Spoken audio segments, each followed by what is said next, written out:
जैसे कि हमने पहले देखा था स्टमक तक के डाइजेशन पढ़ा था कि किस तरह से होता है। अब हम पढ़ेंगे उनके फंक्शंस, जिस तरह से डाइजेशन होता है उसमें जितने भी फंक्शंस है उनका क्या वर्क है और किस तरह से। पहले हमारे है टंग। टंग आपने लास्ट क्लास में भी पढ़ा था। Reasons of the tongues for different taste, कि आपके टंग्स में जो टेस्ट होते हैं वो अलग अलग होते हैं। तो हम देखते हैं, ये हमारा टंग है। यहाँ पे जो फर्स्ट वाला होता है ये होता है स्वीट। जब भी हम कुछ मीठा खाते हैं तो हमको सबसे पहले पता चल जाता है कि ये मीठा है, ठीक है। फिर ये वाला होता है हमारा सॉर। जो भी हम खट्टा खाते हैं तो पहले वो हमको साइड में लगता है। और ये वाला होता है सबसे लास्ट वाला बिटर। जब भी हम कुछ कड़वा खाते हैं तो हमको सीधे गले में जाके पहले लगता है, ठीक है। ये हो गया हमारा टंग। हमारा नेक्स्ट टॉपिक है द फूड पाइप, ईसोफेगस। हमने कल देखा था कि फूड पाइप को ही ईसोफेगस बोलते हैं। तो the salute food passes, the swallowed food passes into the food pipe or esophagus. The food pipe runs along the neck and the chest. तो हमने देखा था कि जब हम खाना खाते हैं तो वो जब हम चबाते हैं खाने को तो वो पूरा खाना एक जूस के फॉर्म में आता है। एक जूस के फॉर्म में इस पाइप से होता हुआ ये हमारा खाना है। ये हमारे इस पाइप से होते हुए, ईसोफेगस से होते हुए कहाँ जाता है, स्टमक में जाते हैं। तो ये हो गई हमारी ईसोफेगस की प्रोसेस की हमारा खाना किस तरह से आता है। इस पूरे जो पोर्शन होता है ये स्टमक, फूड पाइप से लेके हमारे स्टमक तक, इसे हम कहते हैं एलिमेंट्री कैनल। इसका नाम है ट्री कैनल। फिर हमारा नेक्स्ट है द स्टमक। अब हम स्टमक के बारे में देखेंगे कि जब खाना स्टमक में आता है तो फिर वो क्या करता है उसके बाद। The stomach is a thick walled bag. Its shape is like a flatted J and it is the width part of the alimentary canal. It receives food from the food pipe at one end and opens into the small intestine at the enter. यहाँ तक हमने देख लिया ये stomach है, तो ये भी किसमें आएगा, एलिमेंट्री कैनाल में। इसका जो शेप होता है वो जे जैसा होता है, मतलब ये दिखने में जे जैसा दिखता है। और इसकी ये जो वॉल होती है इसे हम कहते हैं वॉल। ये जो होती है बहुत थिक होती है और एकदम बैग के समान होता है ये। फिर है the inner lining of the stomach secrete mucus, hydrochloric acid and digestive juice. The mucus protects the lining of the stomach. ये जो है जब ये पेट में आता है तो किस एक लाइन में आता है और वो और एक म्यूकस जो है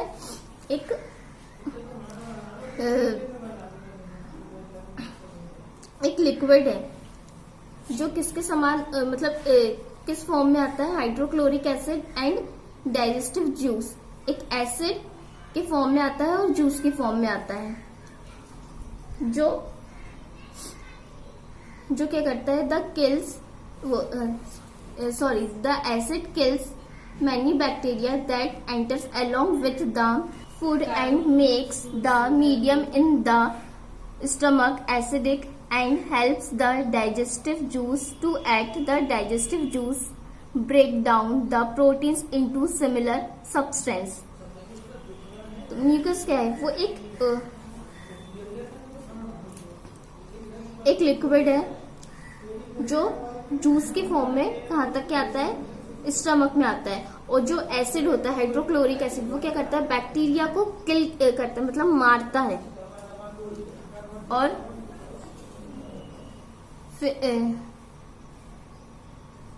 क्या में हेल्प करता है, हमारे डाइजेशन में इसको हेल्प करता है। और ये जो होता है ये प्रोटीन सब्सटेंस होता है, जो हमने पढ़े थे 2 तरह के सब्सटेंस होते हैं, एक सिमिलर सब्सटेंस और एक कॉम्प्लेक्स सब्सटेंस। तो ये कौन सा सब्सटेंस होता है, सिमिलर सब्सटेंस। अब हमारा है स्मॉल इंटेस्टाइन। स्मॉल इंटेस्टाइन क्या होते हैं, the small intestine is highly coiled and is about 7.5 meter long. It receives secretion from the liver and the pancreas. Besides its wall also secrete juice. ये भी क्या करता है, जूस सीक्रेट करता है। और ये कितना मीटर लंबा होता है, 7.5 मीटर।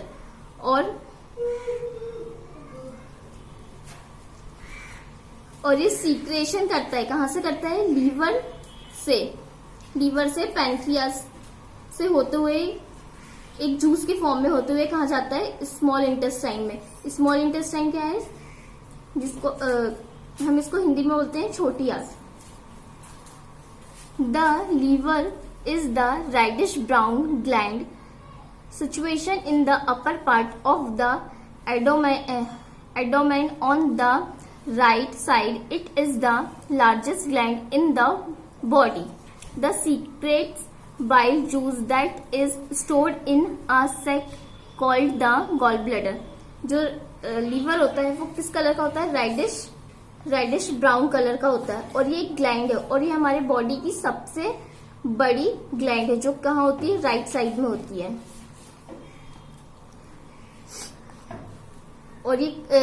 और इसके बाद ये क्या करता है, एक मतलब जूस सीक्रेट करता है जिसका नाम है बाइल, जिसे हम कहते हैं बाइल डक्ट भी कहते हैं और बाइल जूस भी कहते हैं।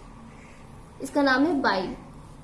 और ये कहाँ जाता है, उसके बाद स्टोर करने के बाद गॉल ब्लैडर में जाता है। The bile plays an important role in the digestion. Two facts. The pancreas is a large cream-colored gland located just below the stomach. The pancreatic juice acts on carbohydrates, fats, and proteins and change them into similar forms.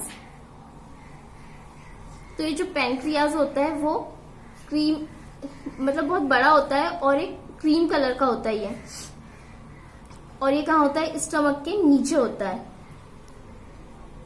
और इसमें से एक मतलब ये एक juice secrete करता है जिसका नाम होता है पैनक्रियाटिक जूस। और वो किस फॉर्म में होता है, कार्बोहाइड्रेट। उसमें उस जूस में क्या होता है, कार्बोहाइड्रेट्स, फैट्स, प्रोटीन्स होते हैं जो change them into similar forms, जो चेंज काइंड होते हैं सिमिलर फॉर्म में। Absorption in the small intestine. अब हम इसका एब्जॉर्प्शन पढ़ेंगे कि किस तरह से ये एब्जॉर्ब होते हैं। The digest food can now pass into the blood vessel in the wall of the intestine. This process is called absorption.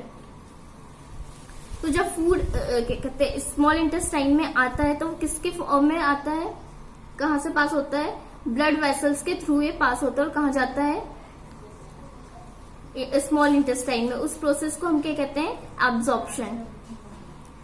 The inner wall of the small intestine have thousand of finger like outgrowths, these are called villi. तो इसमें बहुत सारे finger like विलई होते हैं, जो कैसे दिखते होते हैं, फिंगर लाइक्स होते हैं स्मॉल इंटेस्टाइन में। ये हो गई विलई की डेफिनेशन, आपको क्वेश्चन में दिए हैं। इसका क्वेश्चन है तो आप इसकी डेफिनेशन यहां से नोट कर लेंगे। फिर हमारा है large intestine. Large intestine is wider and shorter than small intestine. It is about 1.5 meter in length. Its function is to absorb water and some salt from the undigested food material. The remaining waste passes into the rectum and remain there as semi-coiled feces. The facial matter is removed through the anus from time to time. This is called ingestion. फिर इसके बाद last होता है हमारा large intestine. इसकी जो length होती है और ब्रेथ होती है 1.5 मीटर होती है. और इसका जो फंक्शन होता है, ये स्मॉल इंटेस्टाइन के बाद कहाँ जाता है, लार्ज जो हमारा फूड रहता है वेस्ट वाला, वो स्मॉल इंटेस्टाइन से होते हुए लार्ज इंटेस्टाइन तक के जाता है. अनडाइजेस्टेड फूड, इसको हम हिंदी में बोलते हैं अनडाइजेस्टेड, वो इंग्लिश में बोलते हैं अनडाइजेस्टेड फूड मटेरियल. उसके बाद ये रेक्टम के थ्रू होते हुए कहाँ जाता है, एनस में, और उसके बाद टाइम टू टाइम वो निकल जाता है. अब हमारा है नेक्स्ट है digestion in grass eating animals.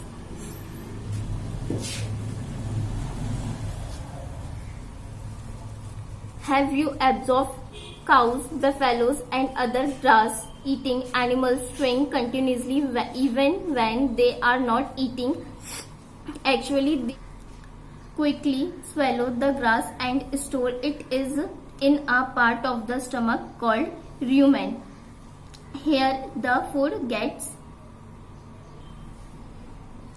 partially digested and is called curd. But later, the curd returns into the mouth in small lumps and the animal chews it. This process is called rumination and these animals are called ruminants. जैसे कि आपने काऊ, buffalo इनको देखे हैं, वो हमेशा कुछ ना कुछ चबाते रहते हैं, उनका मुंह चलता रहता है पर वो कुछ खाते नहीं है, सिर्फ ऐसे ही खाली मुंह ऐसे ही चबाते रहते हैं. तो उस प्रोसेस में वो क्या करते हैं, अपना खाना जो है वो डाइजेस्ट करते हैं इस तरह से अपना मुंह चला के. और उसमें एक स्मॉल लम्स होते हैं, लम्स मीन्स लिक्विड होते हैं जो हमेशा उन एनिमल्स का मुंह चलता ही रहता है.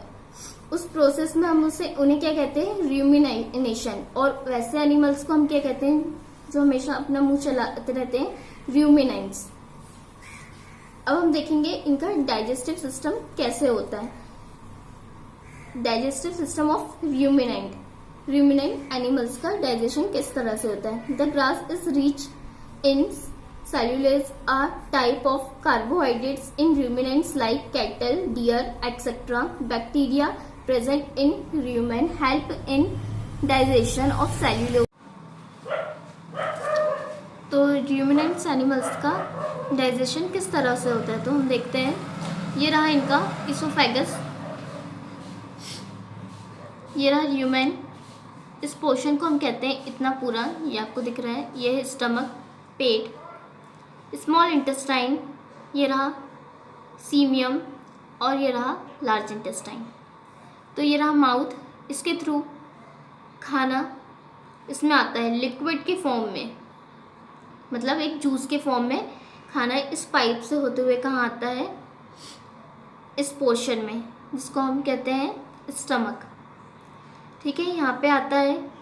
और फिर इसके थ्रू जो ब्लड वेसल्स से, ये वेसल्स बोलते हैं इसे हम, इस वेसल्स के थ्रू कहाँ जाता है खाना, स्मॉल इंटेस्टाइन में. और सीमियम में क्या होता है, सीमियम में क्या होता है, खाना डाइजेस्ट होता है.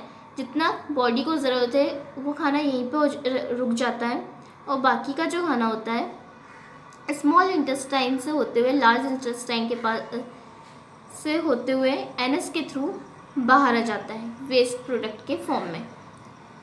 ठीक है, इसे हम कहते हैं digestive system of ruminant animals. ये हो गया हमारा डाइजेस्टिव सिस्टम कंप्लीट यहाँ पे ruminant एनिमल्स का. अब हम देखते हैं feeding and digestion in amoeba. Amoeba का डाइजेशन क्या होता है और अमीबा क्या होते हैं. Amoeba is a microscopic single-celled organism found in pond water. Amoeba as a cell membrane are a rounded dense nucleus and many small walled like vessels, vascular in its cytoplasm. Amoeba continuously change its shape and position. It push out one or more finger-like protection called pseudopodia or false feet for movement and capture of food. Amoeba क्या होते हैं? ये एक single cell के बने हुए होते हैं, मतलब एक ही सेल का बना हुआ रहता है अमीबा।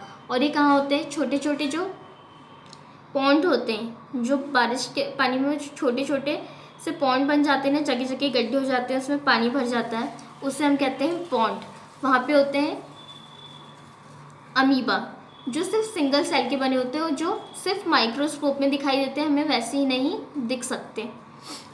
और इसे सिंगल सेल इसलिए बोलते हैं क्योंकि ये एक ही सेल का होता है। और जो ह्यूमन बींग्स होते हैं वो मल्टी सेलुलर होते हैं। क्यों? क्योंकि हमें बहुत सारे सेल्स होते हैं। ठीक है। अब अमीबा अपना डाइजेशन कैसे करता है?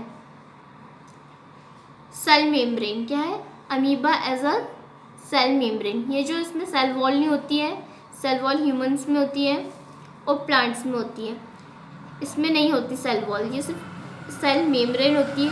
सेल मेम्ब्रेन क्या होती है? एक पतली सी थ्रेड, मतलब धागे के समान पतली एक क्या होती है, मतलब धागे के समान पतली एक लेयर होती है, उसे हम कहते हैं सेल मेम्ब्रेन। उसकी जो ऊपर की कवरिंग होती है वो सेल मेम्ब्रेन की होती है। इसमें क्या होते हैं? न्यूक्लियस होते हैं, जो कैसे होते हैं? स्मॉल बबल्स लाइक, मतलब बुलबुल के समान दिखाई देते हैं ये। ठीक है।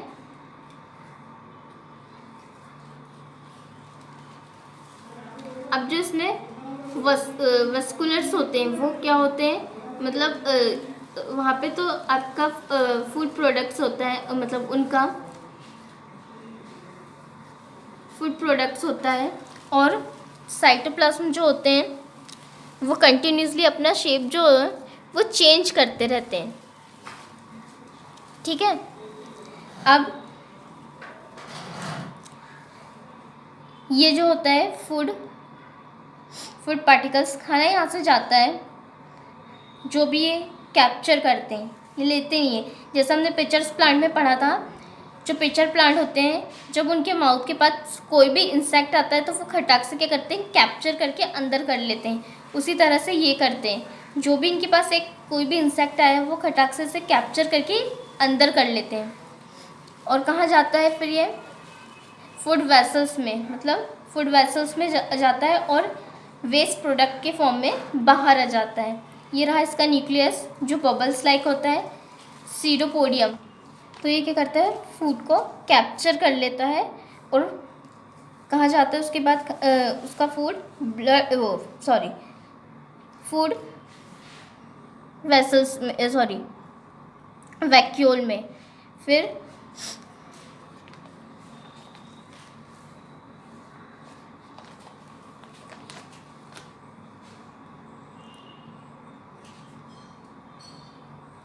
amoeba feeds on some microscopic organism. When it sends food, it pushes out pseudopodia around the food particles and engulfs it. The food becomes trapped in a food vacuole. वही है जैसे हमने बताया था कि जो फूड है, मतलब जो भी इंसेक्ट है वो उसे लेता है और खटाक से कैप्चर कर लेता है अंदर, जिस तरह से पिचर प्लांट करता था। ये रहा आपका feeding and digestion in amoeba. इसकी अब एक्सरसाइज करेंगे हम। आपका होमवर्क था fill in the blanks, true false और टिक द करेक्ट ऑप्शन। ये आप खुद करेंगे। इसमें जितने भी ऑब्जेक्टिव आपको खुद करना है, नहीं बनेंगे तो आप पूछेंगे। क्वेश्चन नंबर 4, क्वेश्चन नंबर 9 और क्वेश्चन नंबर 11 ये आप खुद करेंगे। और क्वेश्चन नंबर 5 और क्वेश्चन नंबर 6 इसकी डेफिनेशन आप खुद लिखेंगे। सिर्फ इतना क्वेश्चन करना है, इधर का कुछ नहीं लिखना है। ये भी सिर्फ आपको क्वेश्चन बस इतना है, व्हाट आर विलेई और where is the wild produced. Wild product जो अपन ने पढ़ा था स्मॉल इंटेस्टाइन में, वहीं पे आपको मिल जाएगा और ये भी वहीं मिल जाएगा। ये दो क्वेश्चन का आंसर आप खुद लिखेंगे। और नेक्स्ट आपको क्वेश्चन है,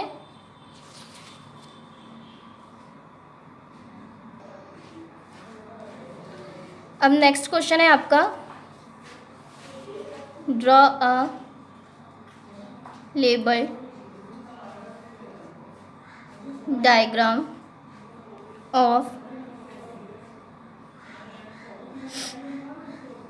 डाइजेस्टिव सिस्टम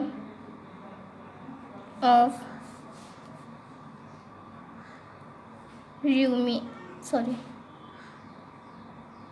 रूमिनेंट।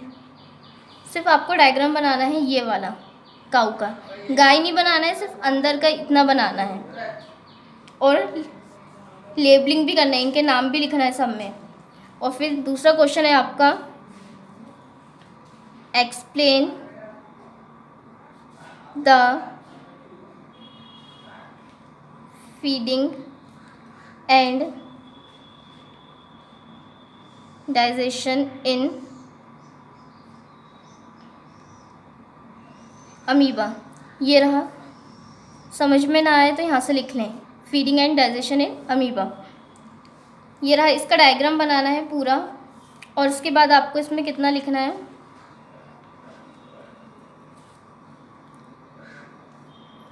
यहाँ से लेके यहाँ तक के बस आपको इसका आंसर लिखना है, बस। इसके अलावा आप कुछ नहीं करेंगे, ठीक है। बाकी का हम लेसन 3 में पढ़ेंगे। Thank you.